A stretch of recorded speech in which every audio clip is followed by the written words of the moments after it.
في آخر الدنيا جوه غابة الناس نسيت وجودها، في كوخ قديم كل اللي دخلوا عمره ما رجع.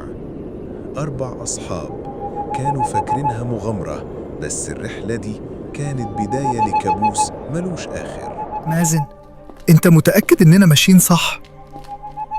طريق مرعب وفي حاجة مش مريحة هنا.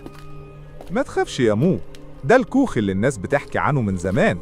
احنا أول ناس هندخله بعد سنين. فتحوا باب الكوخ، الباب صر بصوت يخوف، بس جوه كان في سكون غريب. أنا قلبي مقبوض، الجو هنا بارد بس مفيش هوا، حاسة إني مترقبة. انتوا بتتأثروا بالحكايات دي؟ كله خرافات. ندخله ونصور ونخلع بسرعة. الريحة هنا مش طبيعية. كأن في حاجة ماتت بقالها سنين. يا جماعة بصوا المراية دي، انعكاسي فيها مش أنا.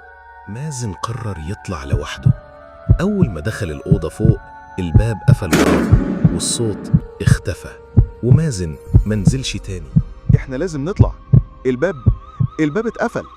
الباب مش راضي يفتح. استنوا، سامعين الصوت ده؟ في حد بيعيط فوق. مازن فينك؟ رد عليا.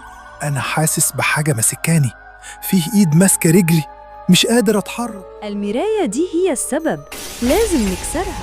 تقع كسرت المراية وصرخة مرعبة خرجت منها، ومازن رجع، بس كان متغير.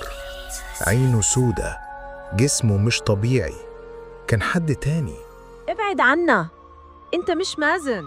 مو قادر يسحب روحه وتقوي هرب. كانوا بيجروا في الغابة بيصرخوا، بس الكوخ لسه في ظهرهم. صوته بينادي، وصورة مازن واقف في الشباك مبتسم. احنا خرجنا بس مش زي ما دخلنا. مازن بقى في الكوخ، بس الأسوأ إني كل يوم بسمع صوته وكل يوم بحلم بالمراية. كوخ الأرواح لسه واقف في مكانه مستني اللي جاي. لو حلمت بيه اصحى فوراً وما تردش على الصوت، عشان الصوت مش لإنسان.